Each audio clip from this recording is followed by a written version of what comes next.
Voilà, sincères condoléances na la famille au Koufeli, na Mboula au Beta hier. En tout cas, tout bandé mission dans note triste.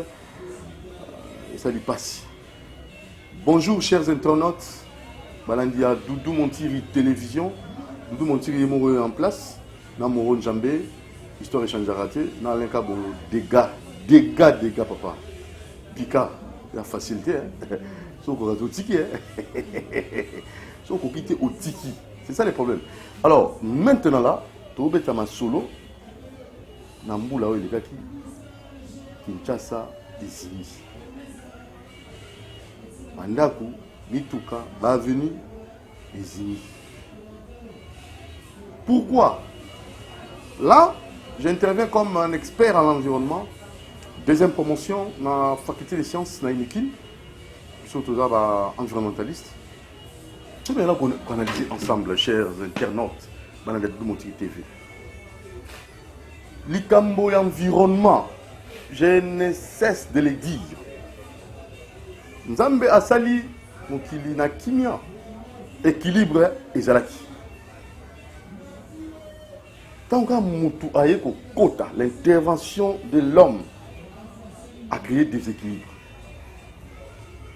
Alors là maintenant, comment causons ça équilibre? C'est ça qui va poser problème. S'il y a de l'inconscience environnementale, au niveau de la population, au niveau de l'autorité, et ça sera vraiment très chaotique. Alors nous ne vivons que le début. Parce que là, je ne cesse de le dire, j'insiste sur le fait. Quand j'avais une émission l'autre fois, l'émission Leka, la bête qui c'était na immeuble Ranken. Na kena okuna. Ba tongi immeuble ba boucher ba égout. O lo maille na cité pour que nana ebal. Yo boucher ngo maille osani ni ozongela ba na cité. Yo ngona kalingwa la etonda ra maille. Bantongi ndaku le long ya fleuve. Bandako tongami ngabo ngamo wana. Maintenant bantongi ndaku. Mutasengo creuser, mutasengo boucher pour cha fondation pour faire un immeuble pour mati. Sans étude de faisabilité, étude du milieu, étude du terrain. Nous construisions sans pour autant avoir des ingénieurs, avoir des gens qui vont faire la bonne planification. Et ça pose problème. J'avais dit quoi? Aujourd'hui, parce que là c'est l'expertise environnementale. C'est pas facile, hein? Donc, l'environnement sans l'homme peut être équilibré. L'homme intervient, il crée ce qui se passe actuellement, déséquilibre total.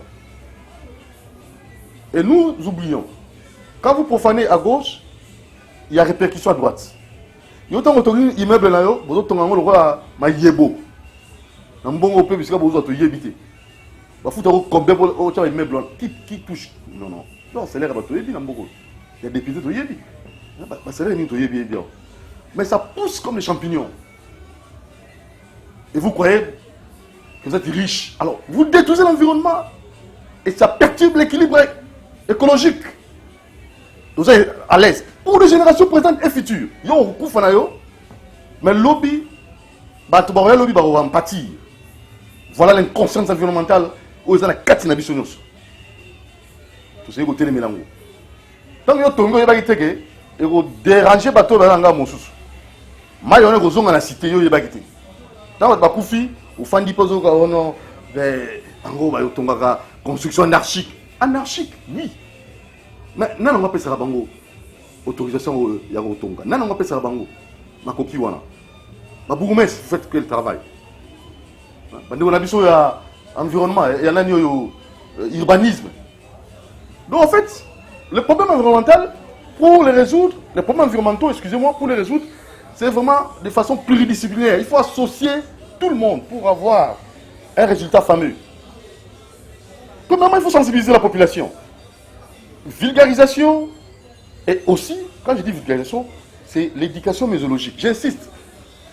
Quelqu'un qui est ignorant, l'ignorance écologique, à quoi battre, question qui, à quoi boire maille, à quoi boire la salité full ou n'a balé, et ça a un problème. À éviter que l'écologie, donc, bambi c'est la maille basali. L'écosystème aquatique, ça n'a maille. Et c'est qu'on vivre à l'aise.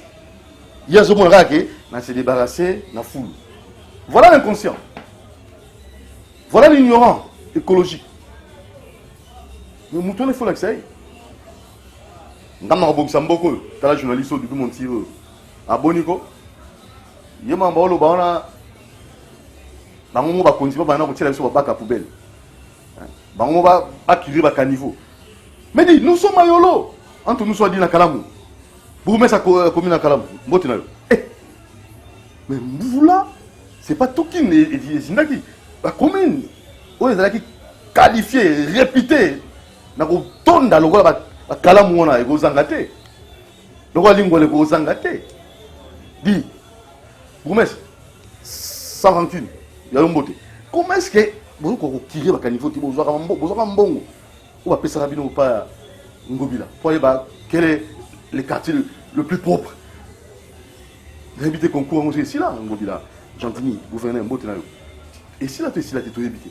Dit, à caniveau, Oyo et Longo Université, oui, mais Abisso, Nakaouk, na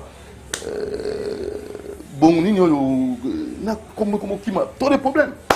Au long université où tu vas ok na victoire ba caniveau université on a bouché vous voulez bandit et tondi partout mituka moto et si on est on va questionner qui le bourgmestre la population on va questionner qui un bourgmestre c'est un président de la commune on est le président de la République est-ce que le gouverneur de la ville a profité de l'occasion pour frapper ba bourgmestre ça qui va fantaisie et rebondir ça la commune avant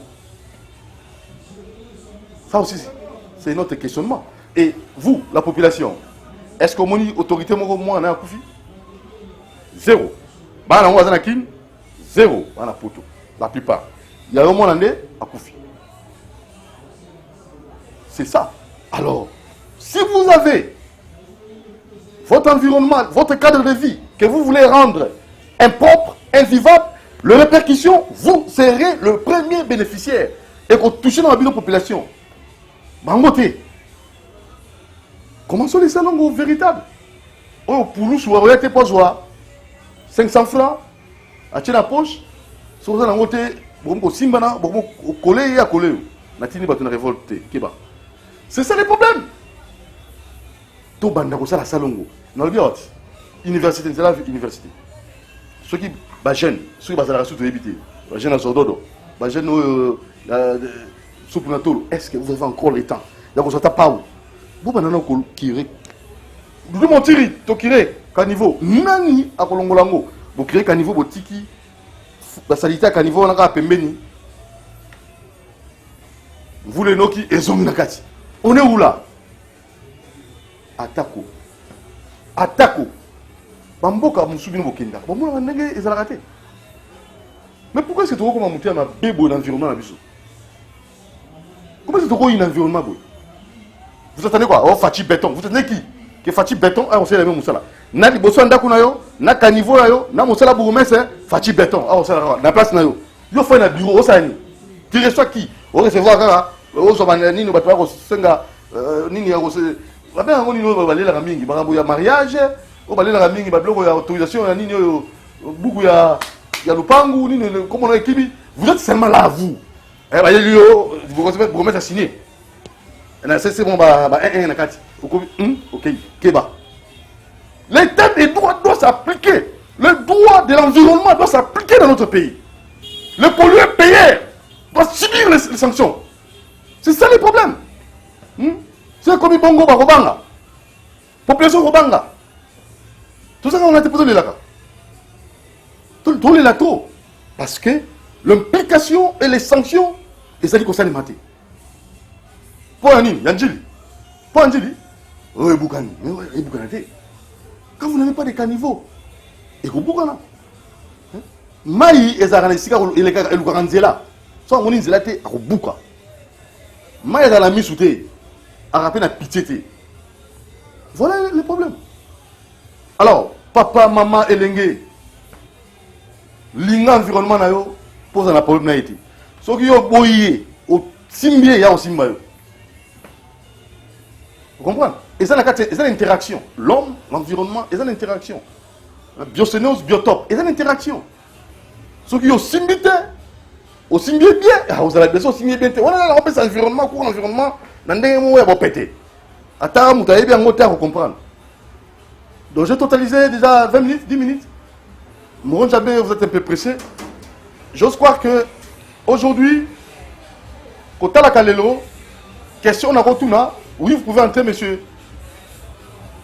Dans 24 communes, quelle est la commune la plus propre pour Zangayano?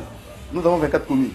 Si je vous pose la question, répondez sur ce numéro, vous qui nous suivez, sur Doudou Montiri TV YouTube, 0 plus 243 89 61 52 634. Ou bien appelez-moi.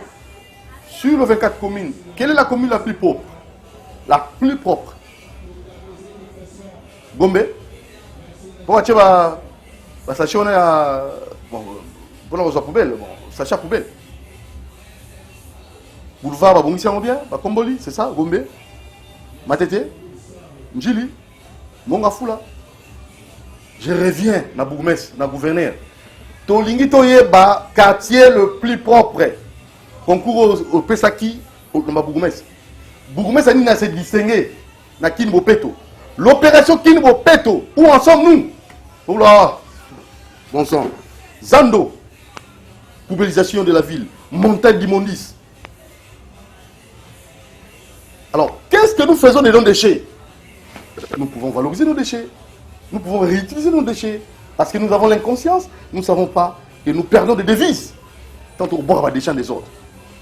Tout le recyclage en Afrique du Sud, au usé, Batetarango est commis encore opérationnel. Et nous faisons quoi? Des plastiques, des bouteilles en plastique. Na maï on a Kalamu, na nini na bakati kimi hein? Comment on dit le Zabé? Mandradel on a non bloco ce qu'on a fait victoire on a moi rivière on a dit talaba ma bouteille en plastique et tondi nakati wana. Mais on peut tout avancer tout le qui que ça la usine pour tout travailler en gros tout sango tout souffrir na banzala et pamba pour se monter.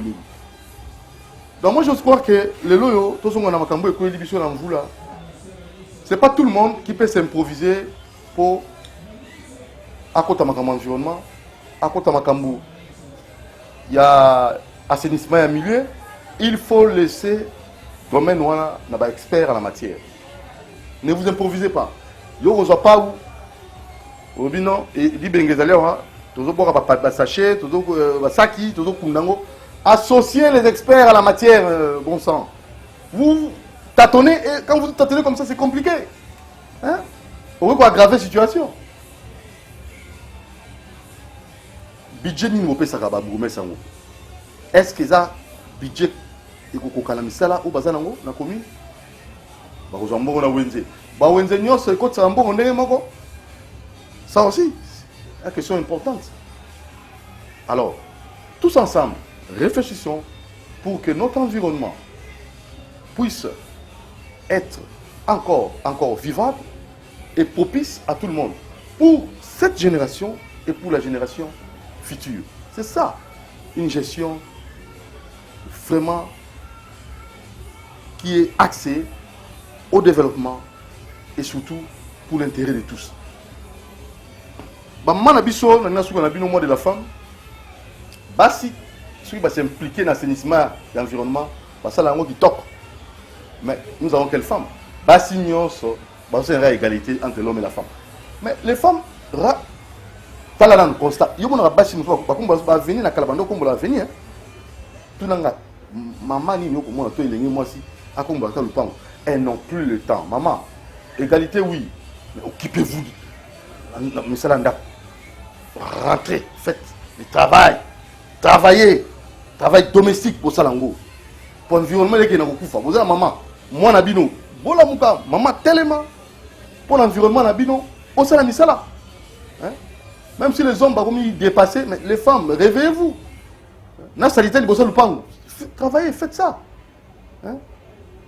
Bon, ça va nabino, et cette éducation commence déjà dès le bas âge. Tant que ça va naté, parce que comme on a donc évité papier mouchoir, à boire qui allié, à boire qui n'importe où, on a pitié de l'environnement. Donc nous sommes arrivés au terme de cet échange avec vous qui nous avez suivis. Comprenez, responsabilité, ils allaient à Bissonios.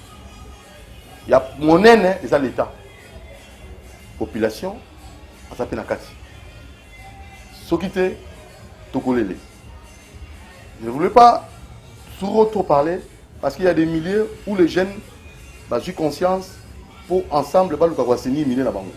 Parce que on a danger de guetter Bango. J'étais l'autre fois à Tchad, combien 42 érosions, pas de tête d'érosion, 42 érosions. Tchad, après 20 ans, et au Bunga. Et au côté, et au Zinelaka, Tchad, érosion. Alors, ceux qui autorité pas font les sauter. C'est très compliqué. Tchad, chose maintenant, c'est Maïnikin. Voilà encore un autre cas, un autre problème. Voilà, il y a des millions ceux qui ont plus 20 ans et ça sauté. Nous devons tous travailler pour le maintien de l'équilibre environnemental. Merci à vous qui nous avez suivis. Sincères condoléances aux familles éprouvées. C'est ça ta prière. Mais la bonne prière, c'est l'implication de tous pour sauver notre cadre de vie qui est l'environnement. Doudou Monti vous aime. Merci à Moro Njambé. Merci à Alain Kabongo. Abonnez-vous massivement, s'il vous plaît, sur cette chaîne Doudou Montiri TV. Vous cliquez et vous devenez notre abonné. Nous sommes fiers de vous parce que vous avez accepté cette chaîne généraliste. Nous parlons de tout pour l'intérêt et le développement de notre beau et cher pays. RD Congo ira de l'avant. Ata, Oulingité, développement Goya. Ciao.